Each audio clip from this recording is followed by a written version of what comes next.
Hi everyone, my name is Abigail Shoemaker, and this is my portfolio reading presentation. So, a little bit about me before we get started. I am a junior at Jacksonville University. I grew up in a small town outside of Charleston, South Carolina.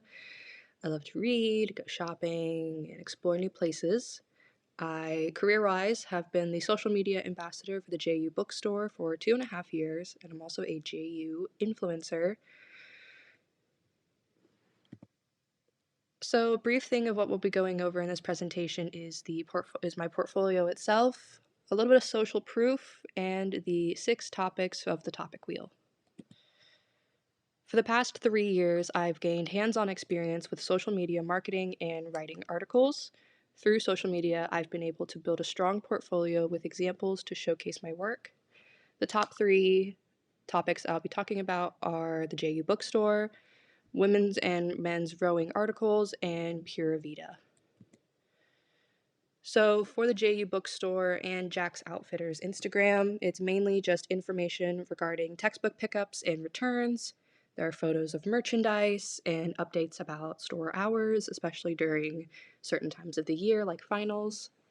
And then on TikTok, it's just a bunch of silly little templates about merchandise, trade books, and there's actually a stuffed dolphin that I just move around the store and take places. And those views have actually gone up to over 1,000. So it's pretty, with the right hashtags, it's been able to gain a lot of views.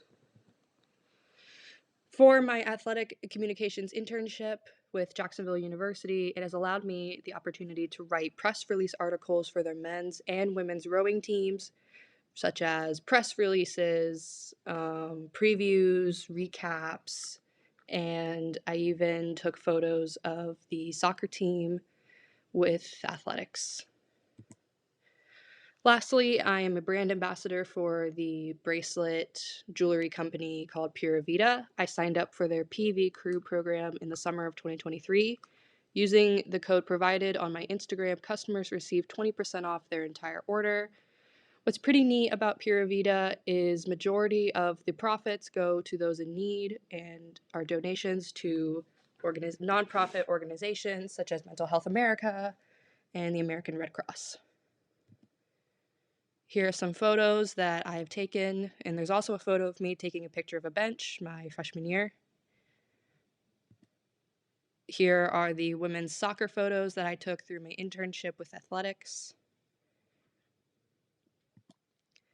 Next, we'll be moving on to part 2, which is the 5 topics for the topic wheel: social media marketing, social media research, book trends, graphic design, and mental health awareness. These are 5 topics that I believe I have some authority or knowledge of over the past couple of years. So social media marketing comes in a variety of forms, and with the right hashtags and or algorithm knowledge, your product or service could receive thousands of impressions and engagements. Through research, it's basically knowing what is trending, what hashtags are being used the most, and what can you do to make your post successful. I've taken plenty of classes with Dr. Willett at Jacksonville University to enhance this kind of knowledge. Next are book trends. I have read hundreds of novels in my life, from fantasy and romance to self-help and marketing, such as Influencer by Brittany Hennessy. There's always a perfect book for the right person, no matter the genre. Well, the main question becomes, what book can create the spark to keep wanting to read more? Through graphic design, I am self-taught with platforms such as Adobe Photoshop and Canva. I have been using these platforms for over 10 years. And in the photo presented, the whisker wishing is my aunt's Etsy page. She wanted to get started on her own little Etsy business, and I created the graphics for her Instagram. Lastly, mental health awareness. So I struggled with mental health for a good bit of my life, and I've noticed that I was doing poor in school. So at the bookstore, we actually have a section called Lifelines: Awaken Your Senses and Calm Your Mind. Sensory items like notebooks and pens, essential oils, and more to awaken the mind and care for your mental health.